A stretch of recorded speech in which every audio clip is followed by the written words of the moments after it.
Hi guys, isa ka ba sa naghahanap ng magandang investment? Yung investment na walang lugi. Yung investment na habang tumatagal ay tumataas ang value. Dati, isa din ako sa naghahanap ng magandang investment. Malaking pasalamat ko na dumating sa buhay ko itong si Gigos. Way back June 2021, isa na akong investor dito sa company at nakita ko ang kanyang paglago. Kasi ang shares of stocks na kinuha ko ay only 10 euro or 600 pesos. Alam nyo ba ngayon ay 7,500 plus na ang isang shares of stocks ni Gigos. Once investor ka ni Gigos ay wala kang gagawin, kundi i-check mo na lang kung magkano na ang itinaas ng investment mo. Ito nga pala ang product ng company, 24 karat investment gold bars. Ang company ay 13 years na in the business with more than 4 million investors in the world with $1 trillion asset.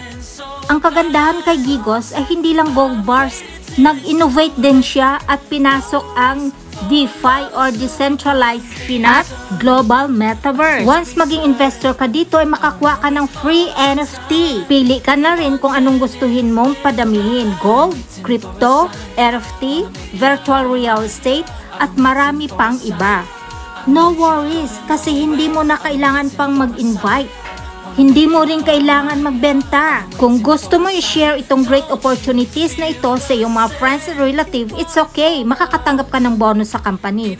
Pero kung ayaw mo i-share itong great opportunities na ito kahit kanino man, don't worry. Kikita ka pa rin ng 3 ways of passive income. 18% interest per year, price appreciation ng kagaya ng sinabi ko, na binili ko lang ng 10 euro at ngayon ay 7,500 at free NFT. Lahat ng ito kahit wala kang gagawin, busy ka sa trabaho mo abroad, busy ka sa trabaho mo sa mga anak mo, at busy ka sa mga traditional business mo, pero ang investment mo mga Gigos ay palaging busy rin sa pagtaas. Ito ang aming mga international business partner in the world. Once investor ka dito ni Gigos ay maranasan mo yung palagi kang nakangiti tuwing mabuksan mo yung account kasi palaging mataas. So gusto mo ba maranasan yan? Andito lang ako, willing ako mag-share ng great opportunities sa'yo.